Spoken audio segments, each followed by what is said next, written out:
Hey, I'm Melissa. I'm Jam. And I'm a chemist. And I'm not. And welcome to Chemistry for Your Life. The podcast that helps you understand the chemistry of your everyday life. Okay, Jam. We're going to talk about a topic requested by 2 avid listeners. Okay. My brother, Anthony. Okay. And listener and friend of the show, Sam. Nice. Okay. And a long time ago, both of them asked me about the chemistry of pools and pool smells. Okay. Smells? Yeah. You know, you walk in Yeah. to your local natatorium indoor pool and you smell that pool smell. So we're going to talk about what that smell is. Okay. We're going to talk about what pee has to do with anything. Okay. We're going to talk about what artificial sweetener has to do with anything. Okay. Surprising guest appearance on this episode. Yeah, seriously. And we're going to talk about how much pee is in Olympic swimming pools because it's the Olympics right now. And pee is mostly made up of the chemical element on the periodic table of urine, right? No, don't confuse people. There is no chemical element of urine. But yes, when I say pee, I mean urine. Okay. Got it. Okay, so let's get into it. Sounds good. So that smell that you often associate with a swimming pool, I think a lot of people think it's chlorine. Right. And while it does have some chlorine gas in it, likely, that smell is not chlorine smell. Okay.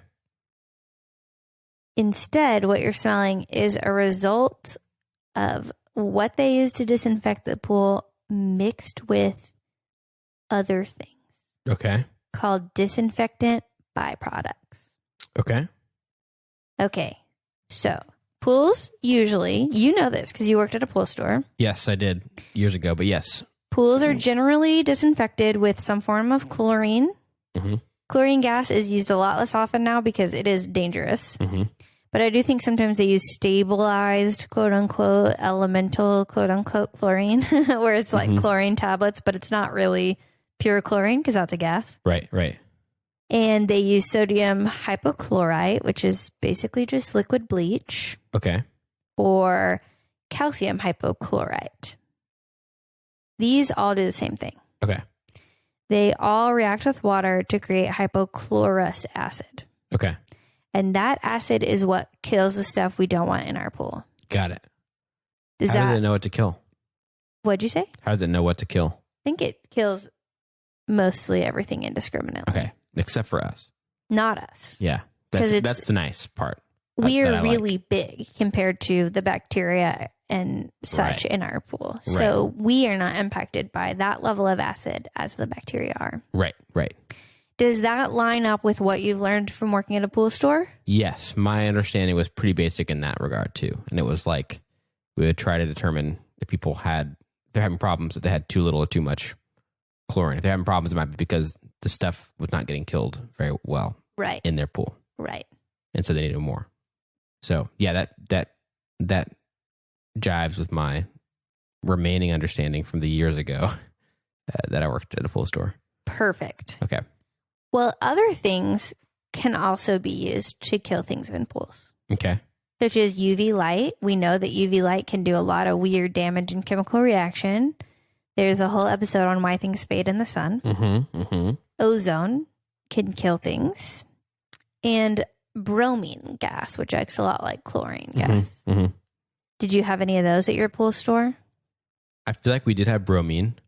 And I remember it being, I remember one of my fellow employees, coworkers or whatever, saying that used to be used way more in the past, but isn't as often, but they still carried it for some reason. But not as many people bought it. So I don't know.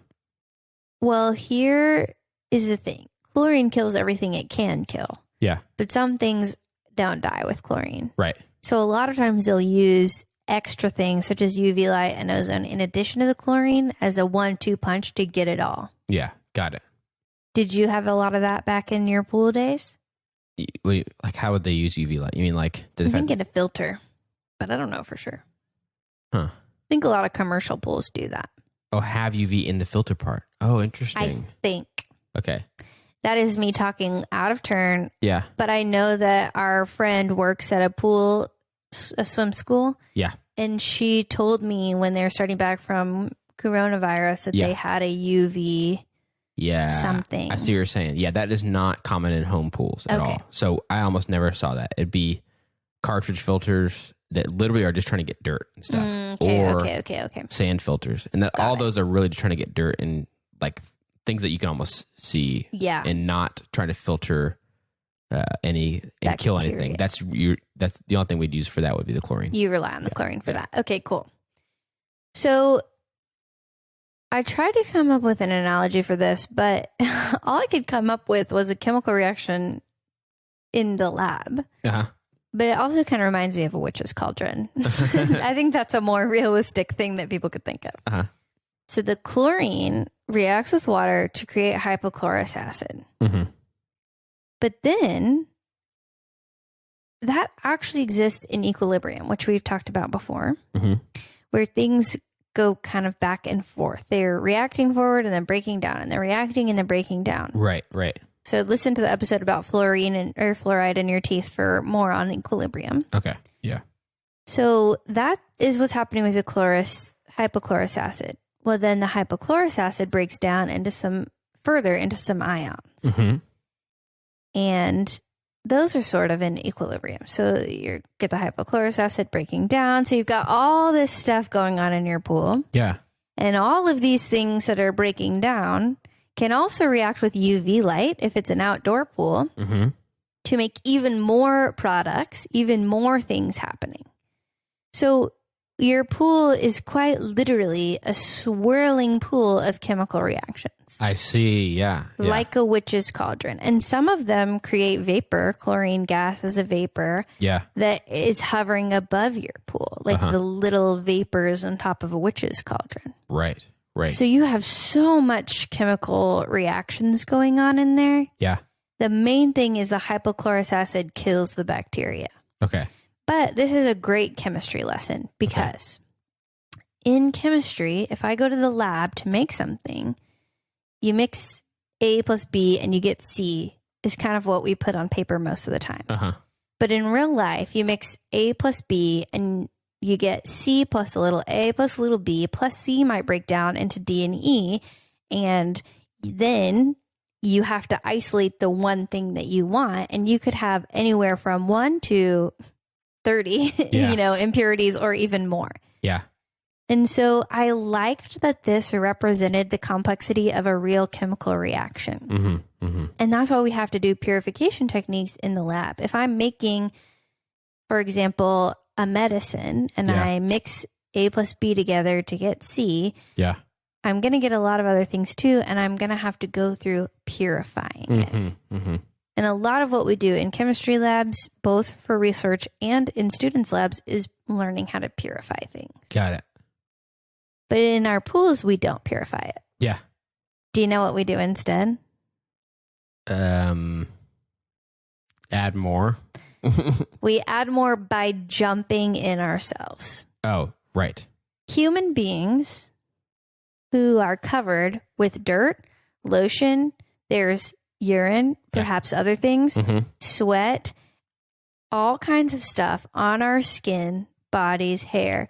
We jump into the pool that's already a reaction with all kinds of stuff going on, and we add all those other things into the pool. Yeah. Yep. So instead of purifying our reaction, our chemistry experiment in our backyard, we complicate it even further. Right. Which is like the point, obviously, to have the pool and use it. But on the chemical level, it is like not at all how you'd want it to be if you were in a lab. Right. Like this is just chaos, basically. It's chaos, and we're all just kind of hoping it works out. Yeah. And doesn't hurt us or anything. So when we jump into the pool, all the things on our bodies react with all the disinfectants. And something is created that they call disinfectant byproducts. Okay. So disinfectant byproducts is a result of the organic matter on our bodies reacting with all those different forms of chlorine, all the different steps in the chlorine breakdown to make even new molecules, chemicals show up in your pool. Got it. Okay. The most abundant thing that goes in pools seems to be, especially public pools, is urine. Yeah. Man. And urine reacts with chlorine to make something called trichloramine. And that is pool smell. Okay. So when you're smelling traditional pool smell, there may be some chlorine smell mixed into it. Yeah. But really, a lot of what you're smelling is trichloramine. Interesting. Urine mixing with chlorine in the pool. I wonder if that's why my pool doesn't smell as pooly. Yes. I can say with 100% honesty, I've never peed in my own pool. No. That seems like duh, you know? Mm-hmm. If anyone has, it's probably my little baby son. Yes. Yeah, that's what I was thinking. Doesn't know better. But our pool doesn't smell super pool-y to me. But I'm also around it all the time, so I might just be used to it. I don't know. No, I've noticed that with some of our friends' pools that it doesn't smell really pooly. Yeah, yeah. And trichloramine, though, is not great for you. It can cause those red eyes. It can cause respiratory issues like asthma. It'll hang out as a gas above the pool. And actually, long-term swimmers have been tied to, professional swimmers have a tie to asthma. There's a link there that studies have shown. And it's worse in indoor pools where a lot of professional swimmers train than outdoor pools because there's nothing blowing it away or clearing it out. Yeah, right. And a lot of times UV can react with those things to maybe break them down even further. But if you're inside, you don't have the same amount of UV. Yeah. So that is a bad thing that comes from peeing in the pool. Yeah. But apparently this is very common. I have a weird thing where I cannot pee anywhere but the toilet. Doesn't seem that weird, but I have tried to pee in the ocean and I cannot do it. Maybe this is a little too TMI. Yeah. But what is amazing to me is there are researchers who study pool safety, and they have found that there is a lot of urine in pools. And the amount of urine in pools is hard to study, obviously, because it reacts. Right. So it doesn't just stay there as urine. The thing that also reacts, usually of the urine, I believe, is called urea. That's what reacts with the chlorine. So, but it's hard to study. So what they do, this is insane to me. Okay. The amount of pee is approximated by studying the amount of a specific artificial sweetener. Okay. Because artificial sweeteners are designed to pass through our body undigested. Right. Remember that episode? I do. You can go back and listen. And actually, I did on a Q&R clarify a little bit, but the basic idea that they pass through your body undigested means that artificial sweeteners are in our pools. Right. If we're urinating in them. Right. So these researchers study the amount of this sweetener. One they use is called acesulfamine potassium. It's called ACE-K for short. And it is in most people's diets because it's in a lot of processed American food, like we talked about last week. Yeah.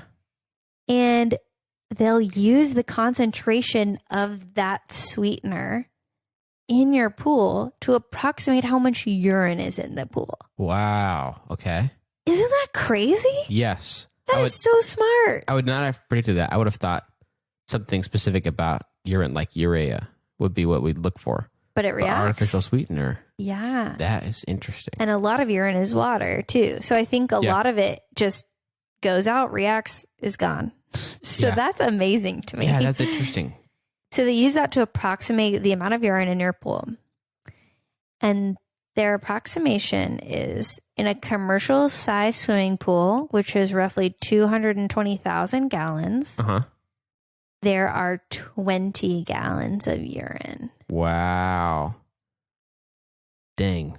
That's a lot. Yes. I mean, theoretically, it's not just urine in its state, it's reacting. Right. But ew. Yeah. For home pools, they approximate about 2 gallons. But, you know, if you can control who's in your pool, if they're urinating, you know. Yeah. So they approximate about 2 gallons of urine in a residential pool. And then because it's Olympics I decided to extrapolate that to an Olympic-sized swimming pool. Mm-hmm. This is my own extrapolation. This is not a scientific study. Okay. But if an Olympic swimming pool is roughly 3 times as large as a typical commercial pool, 660,000 gallons, that would be about 60 gallons of urine in an Olympic pool. Oh my gosh. But I doubt that it is that way because they're in and out, you know? Yeah. So I don't think that's probably 100% accurate. You're right. But I don't know if they go in there and practice and urinate. I don't know what happens at Olympic swimming pools. Yeah. Yeah. So. Yeah, I guess you could just say basically the size. Like if you had a pool that was that size, but that wasn't necessary, but was being used by normal people. Yes. Then it would be like that. Yeah. Wow. Dang. That's crazy. I know. Disgusting. Yeah. It gets worse. Oh no. Other things in our urine can react and cause other DBPs. Okay. Such as if you take some medicines, there might be some molecules that pass through undigested. Uh-huh. And if you urinate in the pool, those come out too. Right, right. Usually these are in small concentrations, so hopefully they're not going to do much, but also they've identified cyanogen chloride, which is classified as a chemical warfare agent. Uh-huh. Nitrosamines, which can cause cancer. Uh-huh. And up to 600 other disinfection byproducts. Wow. Dang. Jeez. And I mean, theoretically, we've all been swimming in pools for a long time, and it's okay. They're in small percentages. It's not the end of the world. Yeah. But the more pee in the pool, the higher the concentration of those is going to be, the less safe it is for you to be in that pool. Right. And the longer you go without changing the water, because really changing the water is the only thing that gets rid of those completely, the worse your pool is going to be. Yeah. Yeah. So here's my objective science take on this situation. That also another scientist who actually researches this also said. Okay. Peeing in the pool is not only gross, it's dangerous. And she said she thinks of it like secondhand smoke. It's inconsiderate. Yeah. Yeah. And just not a good move for other people around you. Yeah. Not urinating in the pool solves the problem. Yeah. But also, just a quick rinse before you get in the pool helps with anything else that's on your body that can cause other disinfection byproducts. Yeah. And a lot of public pools try people to do that. Yes. But, you know, it's kind of hard to police that. But yes, I've seen that in multiple places where they ask you to take a shower, like just rinse off. Yes. Before. Yeah. And I think, especially if I'm in my, my own pool or a friend's pool, I don't often think, oh, I'm going to rinse off because I'm about to jump in the pool. Yeah. Yep. But if you are thinking about it as protecting the pool water, yeah, yeah, that makes a lot of sense. Just rinse off real quick. And then your pool water will be better, safer for longer. Yeah, yeah. Because even your lotion can react. Yeah. Or sunscreen or whatever you have on your body can react with what's in your pool. Right, right. So I thought that was fascinating. Yeah, seriously, that is. Dang. And also very applicable for me having a pool. For you and for summer. I don't really feel like now I might, I don't know about right to approach it, but I already would not want people to pee my pool anyway. Yeah. But now I definitely don't want them to pee my pool. Yes. But I don't really know how to approach that, so we'll see. Yeah. How that happens. Maybe just say, hey, I found out that urine in pools can cause a lot of really dangerous chemical byproducts. So if you're going to use my pool, don't urinate in it. That's the best you can do. Or maybe I'll say, I have a sign that says, look, you have to listen to this podcast episode before you enter the pool. Something like that. Yeah, definitely. Send it to all your typical pool users. Yeah, yeah, yeah. Oh, that's funny. Okay, well, do you want to take a stab at telling this back to me? I mean, it's kind of a complicated episode because it sort of gets at the idea that chemical reactions aren't just simple. Pool chemistry is complicated, and we complicate it even further. Yeah, and it already feels complicated. So it's like that just confirmed that. But like pools already feel complicated. I remember when I worked at the pool store, people were always scratching their heads like, why'd this happen? I just put some of this in there. Why is it gone? Or blah, blah, blah. It rained. Why are my chemicals all crazy? And so I already experienced that sort of secondhand through customers. And then owning a pool now, I experience it also. So also in the last Summer Olympics in 2016, one of the pools just turned green and they didn't know why. Eventually they said they thought it was that someone put hydrogen peroxide instead of bleach in there. Weird. I know. I was looking up Olympic pools and chlorine, and you can look it up if you look up, I think it's Rio de Janeiro. I didn't remember that. Green pool. Huh. It looks crazy. My pool was green just the other day, and our pool guy came and helped me, and we fixed it overnight. It was crazy. It was like, put a lot of stuff in it. It looked super green. And then the next morning, I walked out, and it was nice, crystal blue. Oh, I love that. Yep. Good job, pool guy. Yeah. I texted him, and he was like, I texted him a picture of it, and he was like, see, I am good at my job. I knew it. I just wasn't sure for sure. But now I am for sure. That's funny. Okay, so the gist of this, in my opinion, is one, that pools are a complicated witch's cauldron, like you said. Yes. Of reactions.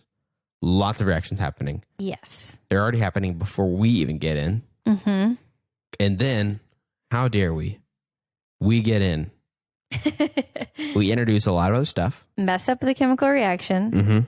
So there's already reactions going on, and we add more bacteria, more just stuff, the lotion, the stuff we're wearing, and sometimes people pee in the pool. Sick. Adding more things to react. Mm-hmm. And when it does, that reaction causes a bunch of stuff to happen that is not intended. People think, I'm just adding a little bit of water and some urea or whatever. Mm-hmm. But it reacts with the other things going on in the pool and creates, what do you say, trichloramine? Yeah. Yes, trichloramine, urea plus chlorine. Yeah, which makes trichloramine, which is not good for us. Mm-hmm. And I forget all of the lists you said, but one thing was included linking it to asthma if you're around it a lot. Yes. And so, pretty big deal. And it's a large part of what we might be smelling if we're at a public pool. Yes. Because it's just a gas cloud hanging out over the pool. Yeah. So if you have asthma, or if your child has asthma, maybe stick to outdoor pools. Yeah. And especially in an indoor pool, it's just going to hang out there and not go anywhere. And that is not only obviously a strong smell that isn't the most pleasant ever, although we're all kind of used to it a little bit. Right. But it's also not good for us. Mm-hmm. And it's very preventable just by not peeing in the pool. Yeah. And we can prevent other reactions by also just rinsing off before we get in the pool. And especially with a public pool, I would say, be kind, be a neighbor, Yeah. Don't cause some trichloramine for your neighbor to have to breathe in. Yeah, just be kind. You wouldn't smoke a cigarette and blow it in someone else's face, I hope. Yeah. So don't be in the water they're standing in either. Oh, and you said the red eyes thing, which I remember as a kid that happened sometimes. Yeah. So anyway, it's just not good. So it's not good for us. Let's all agree. Let's take a pact. You, me, everyone listening, just us. Let's take a pact not to pee. Yeah, and spread the word. Yeah. And don't shame people, but make them feel good about not doing it. Yes, just say something like, you know what's crazy? I found out that urine in the pool can cause carcinogens and it makes pool smell, which can give you asthma. Yeah. So you're not really supposed to pee in the pool, and pretend like you used to be part of that gang anyway. Yeah. I changed. Yeah. Act like you changed. Yeah. Yeah. Maybe you actually did change. Yeah. I didn't change because I have always thought that is gross, and it goes against my mental block of peeing anywhere but a toilet. Yeah. Right. You have the benefit of also not being able to, even if you wanted to. Yes, exactly. Yeah. I've tried. It does not work. Yeah. I don't get it. I don't know how people can just do that. But I was impacted by learning all of this stuff. Yeah. Kind of makes you realize that can be even grosser. Yeah. Pools are even grosser than I ever knew. Yeah. Makes me want to stop swimming at my pool at my apartment and only swim here at your house. Pee-free zone. Hopefully. We don't know what our friends are doing in there. That's true. But they're definitely fewer people peeing. So even if the people we know have peed, God forbid, it would be way less than a public pool. Absolutely. Based on my knowledge of records of how many people have been in our pool. So, yeah, well, that's our unsettling news about urinating in pools. Got any other news for me this week? Maybe something less disturbing? Oh, yes. Definitely less disturbing. So this past week, I had a day where I had to be in Plano for something. Now, people that don't know the Dallas area and stuff and how far away Denton is, it's not that far. It's just that I'm not over there very often. Right. It's maybe about an hour. Yep. But we have Melissa and I both, and a lot of people in Denton know a lot of people in Plano. Right. And I used to work in Plano, and I used to drive there every day. Yikes. So I had a reason to need to be in Plano for one meeting. And that was awesome and I had some other time that day. Mm-hmm. So I was able to hang out with not one, but two people that I don't see very often anymore. And it was so enjoyable. The first was I got super early morning coffee with our friend Matt. Oh, love him. And that was awesome. Oh, yeah. He used to be a Denton person, and I'm sad that he and his wife left. Yep. They left, but they're not that far away. I just don't see them very often. They have a kid that is super close in age to our son. So yeah, that's always fun. She's really cute. Yes. Yep. And so it was really cool to get to catch up with him and have like a little bit more time than I normally would have to do that. Right. We got there at like 7 a.m. Like, let's just do it. That's crazy. Yeah. That's a parent move. Yeah, it really is. We don't sleep anyway, so let's just go at 7 a.m. Yeah, let's be not sleeping at the same place and drink some coffee. That helps kind of mitigate that. So we hung out, and then I got to get lunch after my meeting that I was really there for in Plano. I got to get lunch with one of my old coworkers named Trip. Oh, that's cool. Who I miss a lot. I miss a lot of my old coworkers and don't have as many reasons to need to be in Plano as I'd like to end up getting chances to catch up with them. Yeah. So I worked with Trip for years and definitely missed that. So it was cool to get lunch with him and just catch up on stuff. And in both the situations, it's like you kind of pick up right where you left off in some ways. Yeah. That's nice. Yeah. So I love friends. That was a huge highlight for me. That's really sweet. I love that. What about you? What happened in your week this past week? Well, that's more hopeful than how bad it is for people to pee in the pool. As many people know, I was recently married.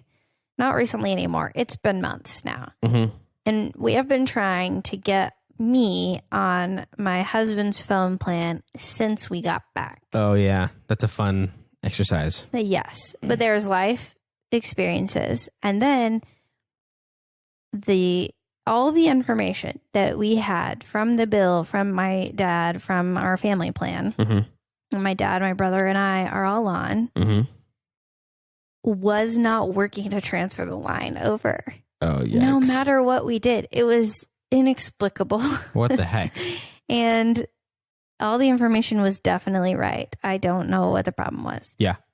But my brother, he's the one that kind of maintains the phone plan, did some magic where he basically a long time ago, we bundled all these different things. Their cable TV, I think, is from that phone provider and our phones and the internet. And so there's all these account numbers, and we had the wrong one on our mobile bill that was not associated with the phone line because it was from so long ago, the phone line. Weird. Yeah. So it's a new account that bundled them, but it didn't work. Yeah. And so he had to basically do some kind of coding magic and go on the back end and figure out what this mystery account number was. And I didn't think it would work because it sounded like he just hacked into something and made it up. Yeah. And it worked. And so finally, after 3 months, I am upgrading from my 5 to 6, can't even remember how old, year-old iPhone, an iPhone 6S, which I got in 2015. So that's 6 years. Yeah, that's a long time. It's an old phone. Yep. Nobody I know still has it. Yeah. I knew one person and she recently abandoned me. So I'm really excited. I got a compostable phone case to go with it, and I will be in this decade of technology again. Within the week. Very cool. Felt so exciting. I did not think that was going to work. Yeah. So shout out to my brother for asking about pool chemistry and also for helping me get a phone. Yes. Heck yeah. And shout out also to Jam and all of our listeners for coming and learning about what pool smell really is. And thank you for teaching us and for giving us even more reasons not to pee in the pool as if we needed any more. And just take it away, Chelsea. Hi, everyone. This is Chelsea bringing you this week's credits from Lansing, Michigan, because I won the 100th episode contest. Melissa and Jam have a lot of ideas for topics of chemistry of everyday life, but they want to hear from you. If you have questions or ideas, you can reach out to them at Gmail or on Twitter, Instagram, and Facebook at Chem4Your-Life. That's Chem, F-O-R, Your Life, to share thoughts and ideas. If you'd like to help keep the show going and contribute to cover the costs of making it, go to ko-fi.com/Chem4Your-Life and donate the cost of a cup of coffee. If you aren't able to donate, you can still help the show by subscribing on your favorite podcast app and rating and writing a review on Apple Podcasts. That helps to share chemistry with even more people. This episode of Chemistry for Your Life was created by Melissa Collini and Jam Robinson. References for the episode can be found in the show notes or on the website. Jam Robinson is the producer, and Chemistry for Your Life would like to give a special thanks to S. Navarro and N. Newell, who reviewed this episode.